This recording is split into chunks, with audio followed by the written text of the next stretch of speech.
I'm out. Welcome to the vault. This probably be a quick one. I ain't gonna cap. Because I want to do my new moon stuff too.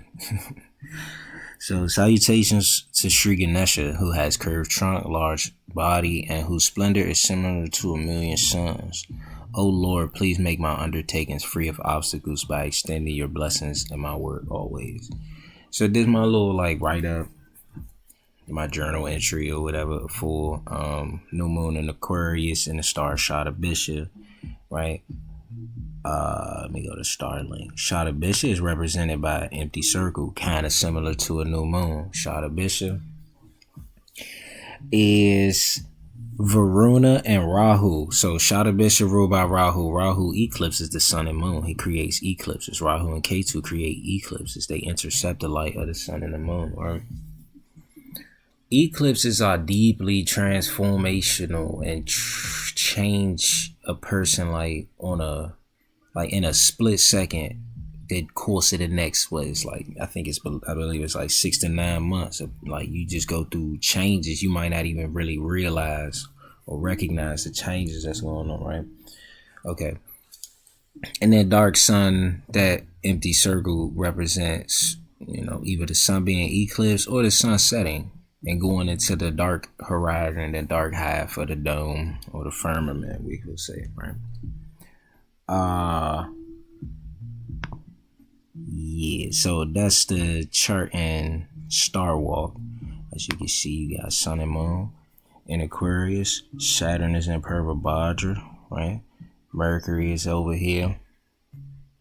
He's going into Pisces now, but he's still Purvabhadra Pada, right? Rahu is also in the node in this space of the sky, right? More closer to Mercury. And Purvabhadra Pada, the true node, right? Okay. So, new moon in Aquarius. The moon is mind and emotions. Aquarius is social, unconventional, and it is the field of experimentation. So it's kind of like a scientific, also observational field and objective. It's an objective field. I think Ayn Rand, objectivism is a very Aquarian philosophy, right? So Aquarius is fixed air ruled by Saturn and Rahu. Fixed air depends and stabilizes through its own way of thinking and communicating. So it's kind of a bubble. Fixed air is its own bubble. A bubble represents a boundary, a concentric circle. We'll get into that. Shada Bishop, an empty circle, is really a bubble. It's a little space. It's a carved out space. Right? It's not empty because it's a circle. A circle holds something. Ruled by Saturn and Rahu. Saturn is a planet of transformation, karma, discipline, grief. He governs over grief, right? So the beginning processes of alchemy. So it's like it's the start of a spiritual awakening or a spiritual process, right? Rahu is a shadow planet. He governs over illusions, deception, Maya. So Maya could also be your force, right? Your own Maya is, I guess we would call that in human design, we call the Maya, your aura type. So if you are a manifestor, or your Maya is how you inform, initiate, and impact and repel. If you are a projector, it is how you wait for invitation, how you succeed, how you guide others. If you're a generator, it's how you find satisfaction, how you attract and respond to things, and so on and so forth. Those are your Maya, how you move around, how you interact with the world, with the material world around you, with the intangible, unseen elements within you, we could say. Right? Let me go to my write up because I'm winging it.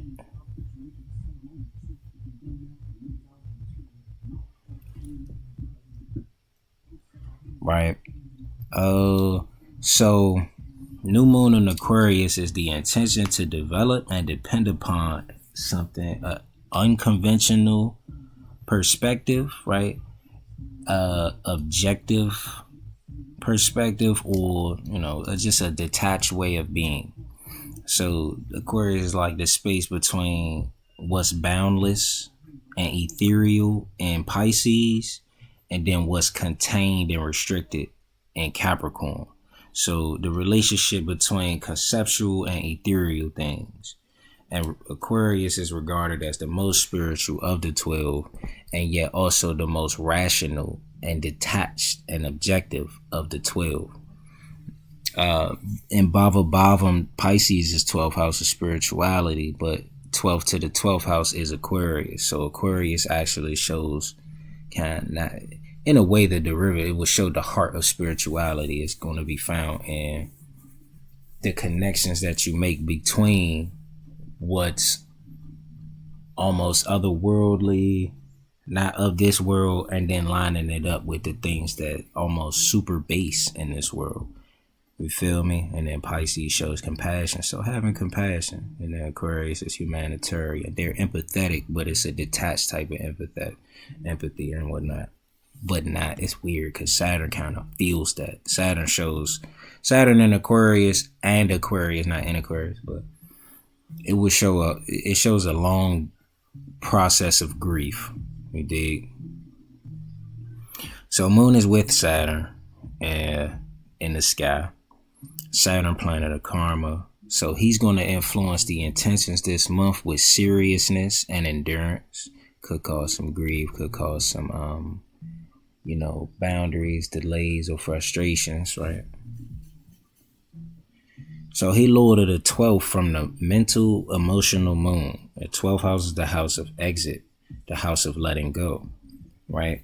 So as 12th lord in the first, letting go, finding detachment is the focus this month.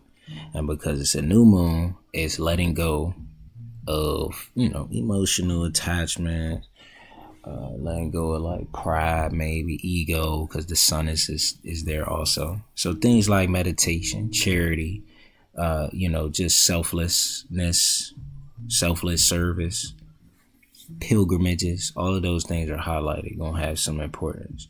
Moon is 6th lord, so health, employment, conflicts, that comes to focus. And then Sun is 7th lord, so relationships is a focus on partnership and relationships, right? Right. So now 5 things to do this month. Did I move this around a bit so you can see what's going on? Before I get into 5 things to do this month, check my time, 7 minutes in, it's pretty decent. So Moon is only making an aspect to Mars and Jupiter. Jupiter is in Taurus. This new moon is making an aspect to Jupiter and Mars, right? Jupiter's right here. Yeah. So Jupiter creates a square, but Moon and Jupiter at an angle creates what's called a Gaja Kasari Yoga. So it's like elephant lion. It gives one, a certain popularity, a certain strength, a certain like glow or magnet. They just seem larger than life. It's kind of like a larger than life combination. You feel me? And it's going to occur in the home. Jupiter is 4th from Moon. It occurs in the home. Jupiter is Lord of the 11th and 2nd. So yeah, family, friends, home life, all of those things kind of might get a little bit of boost, and they bring a little bit more happiness. Moon is going to be trine Mars and Gemini. Trines bring auspiciousness. Trines, what did they say? They don't need a resolution. They just kind of auspicious. It's not much effort that goes into those, right? So Mars is in Gemini. From Aquarius, Mars is 10th lord and 3rd lord. So there's auspiciousness coming by way of communication and livelihood. The efforts, the livelihood is all getting a boost. It's like some good grace, good easy flowing energy as it pertains to the efforts and the livelihood. And the love life, I guess, because Mars is 5th from Moon. So it's like it's a little aggression, a little antsiness as it pertains to love affairs. Ew. You know what I'm saying? Other than that, Moon is in is that Anafa or Sunafa? I think it's Sunafa Yoga, with Mercury and Venus, right? So therefore we're moving towards communicating, and then we also moving towards things of Venusian nature. So we're moving towards pampering and love and lust and sex and enjoyments and arts and creativity and music, right? And then Mercury then might mean we're gonna be trying to share these things with others to talk about these subjects. You feel me? Mercury and Pisces ain't that good. Like it's opposite from exaltation, it falls. So therefore Mercury is like the communication a little messy. It's not as sharp, it's not as crisp as it could be, right? So 5 things to do. We'll just think about this month, no cap. First one, detach. Release, let go of detachments to this moon. I'm gonna just bring this up, Q.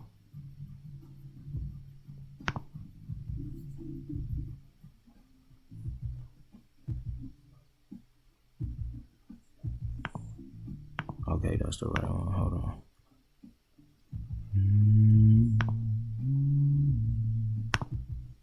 Bring that up and read from here. So detach, release, let go of attachments this moon, right? The place where we got Aquarius is where we can be pragmatic as opposed to overly emotional and led by our feelings. And I think the house where Cancer shits might show the source of that attachment. Maybe. Right? So Aquarius has the intention to approach life in a new way, if we read from Aquarius.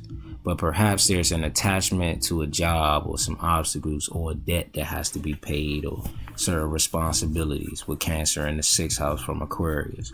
So for Virgo ascendants, Aquarius sits in their 6th house. This new moon is planting seeds. It's a new intention in how one thinks, communicates at work, right? And there's an attachment to a friend or an associate, right?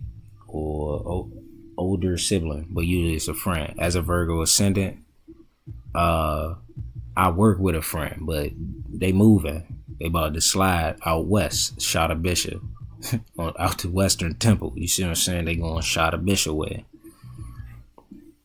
So you kind of just detach a little bit more at work or whatever the hell it may be. What can I say? For Sagittarius ascendant, Sagittarius moon, it's new moon in your 3rd house. You could be picking up a new hobby, putting new efforts into things, right? A new way of thinking and communicating about your efforts. And you're having an attachment to secrets, disappointments, some pain. So you might just be you're getting rid of attachments through putting that pain or those intense feelings toward your hobbies and whatever efforts those are. You dig what I'm saying? As a Sag moon, I've been digging with, into the music and all of that other stuff. And like chakras. I'm doing Chakra Nova. The Chakra Nova course. So yeah. 2, be true. Use the moon to ask yourself if you're giving yourself enough space to be your unique self. Aquarius shows a person that is very comfortable being alone by themselves, like they have a lot of fun alone or to themselves. It's kind of unconventional. It's supposed to be the sign of the friend, but you will want a friend that's comfortable being by themselves. You will want a friend that's also comfortable just being themselves. They can be themselves when they themselves. They can be themselves when they with others. They're being authentic. You ain't really got to think twice about this person and stuff like that. And then Saturn is the planet of greatness. He wants to bring out our authentic self apart from our conditionings, bias, preconceived notions. A lot of the things that was given to us. So 2 is just be true. 3 is be inventive. If you're feeling stumped, Aquarius has the energy to do something out of the box. It's co-ruled by Rahu. Rahu shows skill and innovation. And always forward looking, Rahu is. So, you just kind of look forward. Maybe, like I said, Saturn delays doesn't deny. So you suffer a setback or frustration, you're feeling a little stagnant. You continue to look forward to an ideal or just a space. You do have to relax. Part of that is about relaxing. If you can't relax, you won't be able to come up with a solution to whatever you're feeling stumped about. You dig what I'm saying? Rahu is an uptight, wound up kind of energy, right? But it's an air sign, so you just breathe, ground yourself, go for a walk. It's 2 area. Aquarius is 2 area. Shadow Bishop and Aquarius is 2 area, right? Make unconventional changes. You could make a change that really like what? Why would you do that? But it might work out during this month. 4, be charitable. Aquarius is humanitarian, empathetic, philanthropic. It's good for charity and volunteer work. Saturn is 12th lord of charity and volunteer work. Saturn is Shudra class, so he's a servant in the astrological cabinet. So he very much believes in being a service to others, right? Charity refuge. And then 5 is connect. It's an air sign. It's the last of the air signs. So therefore very social, very communicative, damn near calculated. It's mental and it's air, so it's communicative like Gemini and Libra, but it's very calculated. It's like it knows what it's saying. It can talk to a larger group of people as opposed to just one-on-one. They kind of,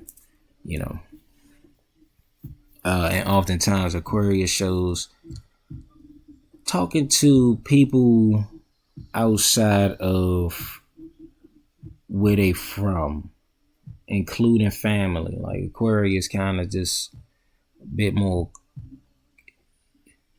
closer to the idea of people than any one person per se, save for grandparents, and usually they mother ain't gonna cap, and that's just due to some of the Saturn mythology. You feel me?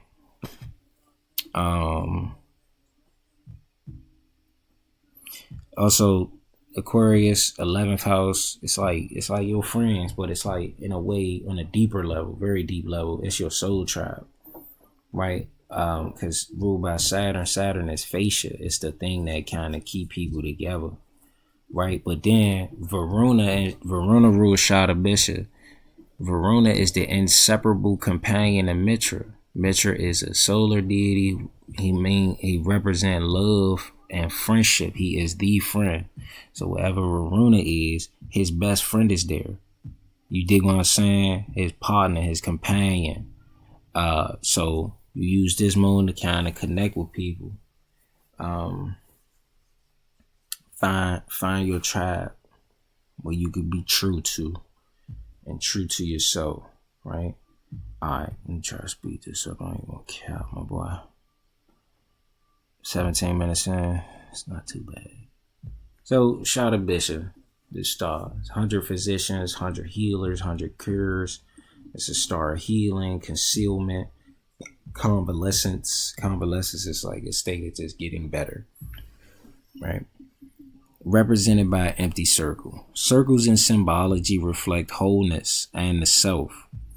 To be healthy is to be whole, to be complete, to know God, to know yourself is to be holy, is to be whole, right? So the circle also represents concealment. It's the dark sun, the eclipses. I spoke on that earlier.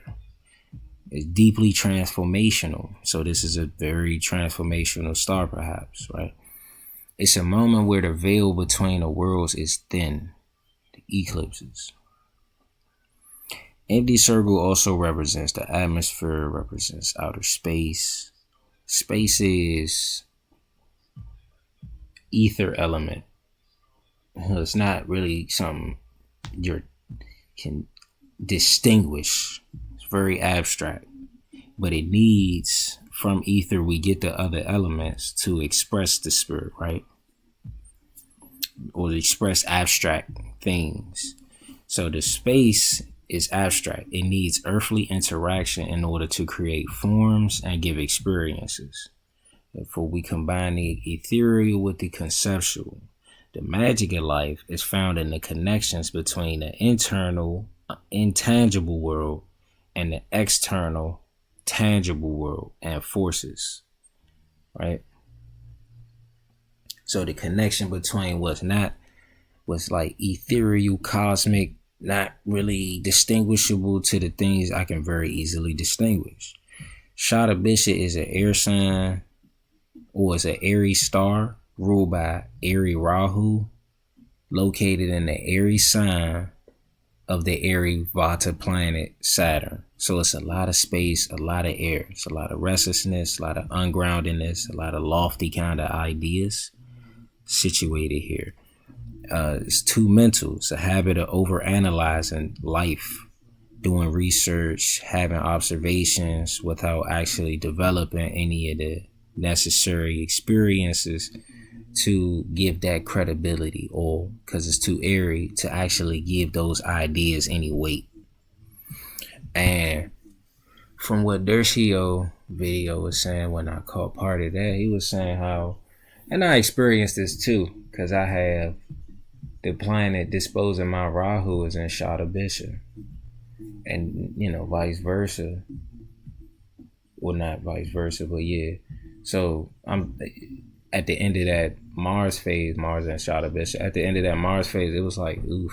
It kind of was embarrassing because you get in the space of developing the routine and practice to go with some of the observations, and then you do it and you could get stumped, and then you get kind of like a little embarrassed, and you might be like, oh gosh. And you have to rework everything because there's so many ideas. Air is just all encompassing, like Varuna and Shadabiji is like all encompassing, all your thoughts always around. You just could constantly just make more and more and more of them. But the experience to go with them, if you do the experience, a lot of them jumps just hot air. They don't hold no weight. You get to kind of lead them where they at. That you can build on things and build things with the other stuff, right? Yeah, so some of the preconceived notions or boundaries and ideas about things might create embarrassment, could lead to isolation.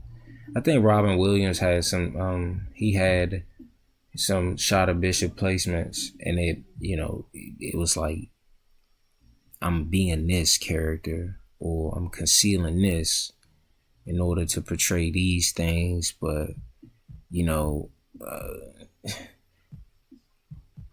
it I don't know, it leads to a certain amount of suffer, because if it's a dark sun, that means the sun ain't got no light. That mean that person vitality and their zest for life ain't really it might not be there. And it's Aquarius. It does show, Aquarius show like suicidal tendencies. Aquarius shows like clinical depression. You feel me? Space needs Earth, theory needs practice. Krishna says that knowledge and action cannot be divorced. If things is too practical, it's brutish and exhausting on the body and others probably. And if it's too intellectual, it's ungrounded and it's left without expression. Nothing gets done, right? So the source of Shadabisha is Varuna. Varuna is god of waters, the underworld, the etheric cosmos. Varuna is king of Sura, the inseparable companion of Mitra, the friend, god of justice and watcher of human affairs. As king of Asuras, he is a force of darkness, or lower impulses, we could say. Ruler of the lower worlds, chakras. The underworld, god of waters, is the sacral chakra. It relates. Then the force of darkness also relates to counterculturalism and underground movements, activities.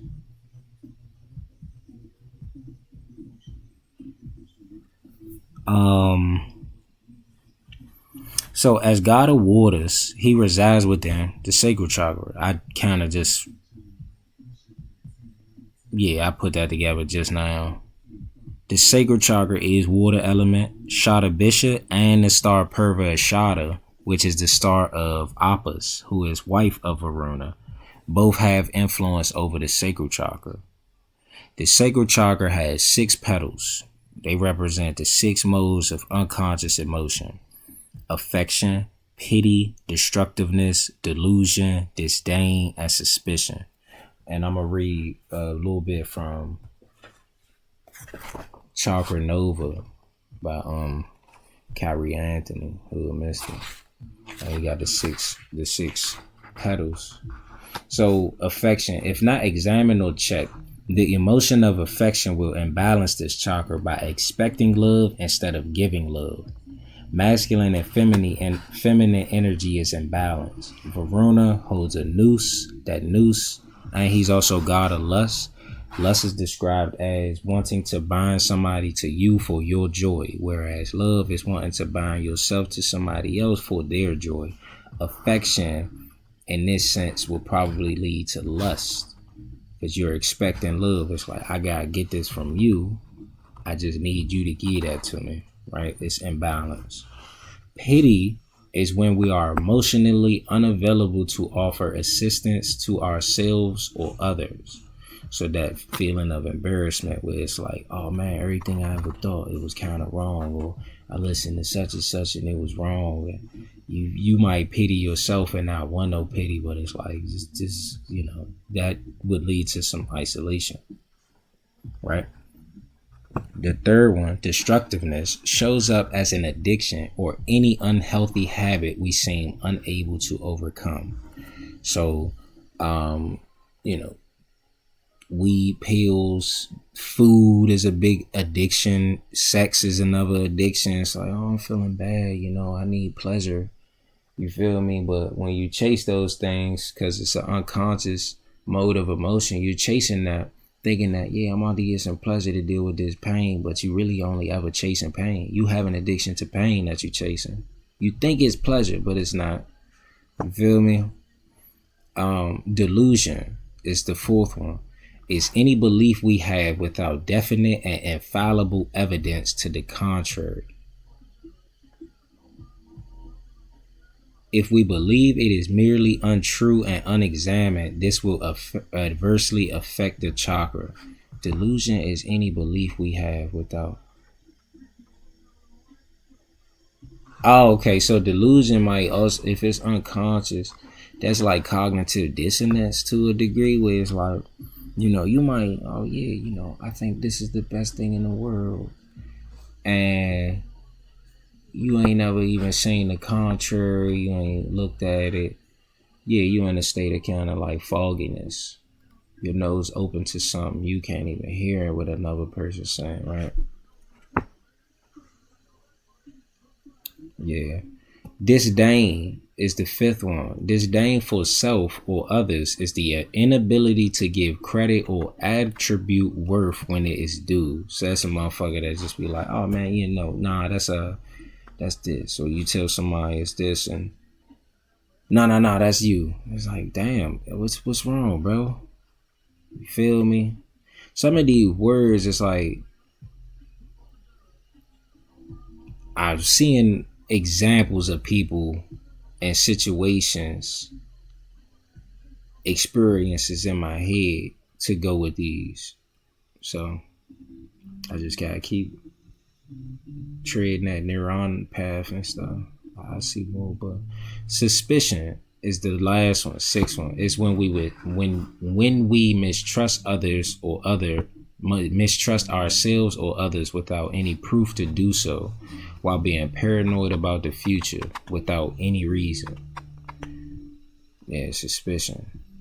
Is somebody going through Rahu phase unconsciously? Yes, early on in this, like the first couple months and stuff, even before that jump officially started, super suspicious. Rahu phase, the person in Rahu phase is seen as someone that cannot be trusted, and also views others as they cannot be trusted. So I just got super suspicious. I could spot a snitch now. This shit was just crazy. I was like, oh, this nigga is snitch. Oh, y'all don't see that this nigga is snitch? So I'm the only one going, alright. Now that's not without, so I ain't really got all the proof that the nigga was a snitch. I just smell it. I ain't gonna cap. That's enough for me. And my spleen told me, but yeah. So the 6 petals of unconscious emotions are the waves or ripples that cause a disturbance to someone's peace of mind. The sacral center is an excellent and calm ocean. When we allow negative emotions to enter our being, the sea is no more. Alright. And that was from Chakra Nova, right? So what I say? So Varuna's tool is the lasso. The lasso is a rope with a noose. That noose got a slip knot, and that slip knot, it binds closer to whatever is wrapped around, the more it's drawn and pulled upon. So residing with a noose is Varuna. He resides in the emotional base, the sacral chakra, and he holds a noose and a lasso. And he's gonna lasso whatever emotions we choose to bind ourselves to. So all you feeling mad, okay, cool. He gonna throw a lasso over there to your mad emotion, and then he gonna tug on it and bind you closer to being mad. Now you're identifying as an angry person. You dig what I'm saying? Now, same vein, through Varuna, through the water, through the emotions, we could dump that cup, let go of that lasso, right? An empty circle in this sense is a cup. It's gonna be a cup. It's the top down view of a cup. We dump that junk. It's empty circle down. Ask Varuna, can you pull some good emotions in this junk? Okay, here goes some happiness. He grabbed the happiness with the lasso, pull that junk, bind it closer, and fill that empty circle up with some happiness, with some joy, with some enlightenment, with some wisdom, with some understanding. You dig what I'm saying? That's the only way to really get rid of negative emotions. You let them go, and then you just fill the cup up. Fill yourself up with the good emotions. Magnify those emotions, right? Nigga just learned that last week at the Chakra Nova course, bro. I was at work washing shit. It was using water to wash shit. And I was doing the Kriya yoga in that joint. And I'm like, yo, I real life felt like the little orb of water got super crystal clear. I was like, damn. Yeah. So lasso is also relate to Ganesha, who is Lord of Obstacles. And then Varuna got a lasso, and he sits in your sacral chakra, in your emotional base, in your waters, right? Your emotions could be an obstructing force in your development. You dig what I'm saying? And if a fully realized adult and human being and shit, man or woman, they gonna have open sensors. It's just certain things that have to be done. Kali Yuga gonna distract us, but truth be told, like all that other stuff. I also put star boundaries and concealment, but I was just gonna talk about that in another journal. Like I'm gonna read from Awakening the Master Masculine. He has a section upon boundaries, especially for men. He got the game to get the men about boundaries. We all need to know about boundaries, but men especially don't really understand boundaries. A lot of them Jones was given to them. And then it's like when their boundaries get crossed, they don't even understand why he's flipping out. He don't understand why he's flipping out. Because he didn't know. Like, oh, hold on. You feel me? I know a couple people about to go into their Saturn return. And I will hope they don't have a meltdown like I did, But everybody got their own periods of concentrated karma. But I told them, I'm like, you gotta have patience. Try to stay working. If it's a job, it's a job. But you gotta be a service somewhere. Have some patience. Clean up, dust things like down to the dust. And then work on your boundaries. But it's not to say work on whatever boundaries was given to you, bullshit boundaries that you already think you had, but actually develop your own personal boundaries again. Somebody gonna push it and you end up going to dissolve all your boundaries. You're gonna have to start from scratch and it's gonna feel weird, but once you start to, okay, hold on. This means this to me and I'm willing to take it however this far about this thing that's in my boundary.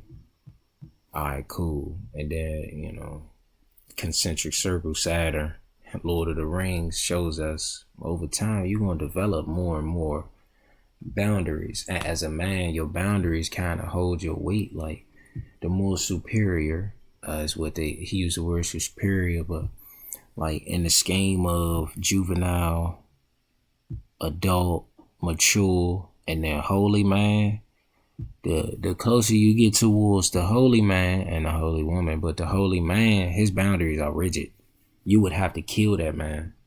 I was about to say enlightened, but the superior man, you would have to kill that man depending upon certain boundaries. Like if you don't ask permission for certain boundaries, you will have to kill that man. You might be killed by that man if you go across them boundaries. And he was saying, like, in the sense of like relationships, sometimes, like present day, a lot of this knowledge ain't known and don't nobody share it with nobody else. But a lot of women don't realize, as a man goes from male to man in his development, his boundaries do get rigid. So it's like you shouldn't even really want to deal with those type of guys, unless you really had an understanding of like how critical boundaries get. You feel me? Like you kind of gotta play by the rules, because you could fuck a lot of other things up, and a nigga just ain't having that. Well, oftentimes they gonna tell you it's about like that. It's always something new. I don't know what it's gonna be this year. 2 years ago it was like high value men and shit like that, and years before that they was talking alpha male this, alpha male that.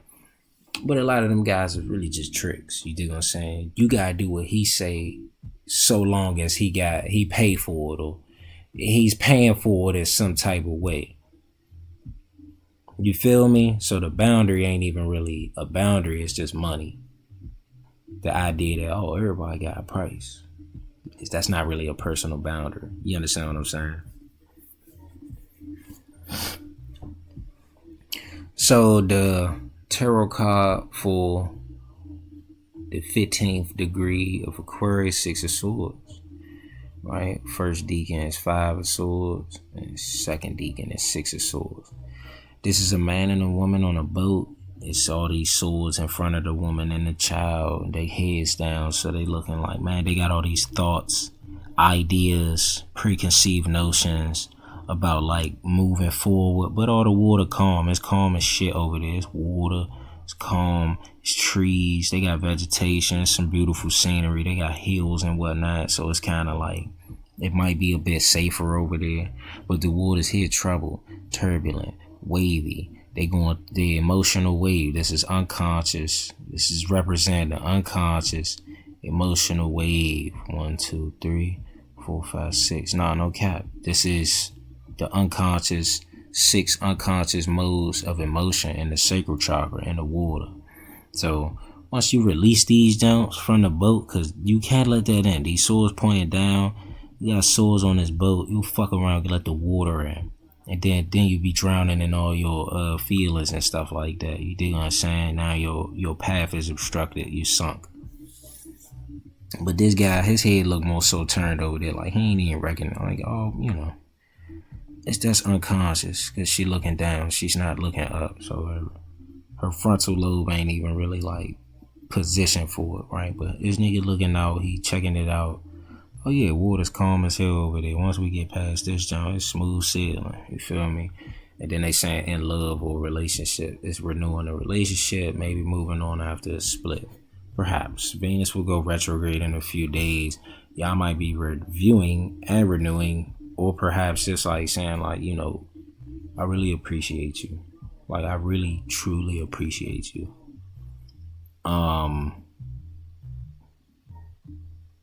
What's this, Aquarius? I just keep in touch. Seriously. There's gonna be some apprehension. I ain't gonna cap. It's gonna be some apprehension. Cause it's calmer waters. It's like everything that moved on the calmer waters. But this is in the past. So it's always this lingering feeling like, if you go back, will it be this or will it be that? Because clearly people have already they already made that change. These are just unconscious emotions, but that person that's driving has already moved. These are just I don't know, right? Sabian symbol, two lovebirds sitting on a fence. Spiritually uplifting sense of fulfillment. When we done something good, it feels good. The practice of happiness. So the practice of letting go of all the negative unconscious emotions and then consciously deciding to pour happiness into your empty circle. Happiness into your cup. In one sense or another, our spiritual journey is motivated by a yearning to end the state of separation in which we live. Sufis call this yearning ishq, divine nostalgia. It arises when we leave the source and acts as a beacon to bring us home again. We need this beacon because the immersion into physicality makes us forget our origin. So we need to feel what we cannot remember and bring to mind. We are safe and effectively at home when we find a direction to walk and the certainty that we will walk in no other direction. Then we know deep and permanent joy.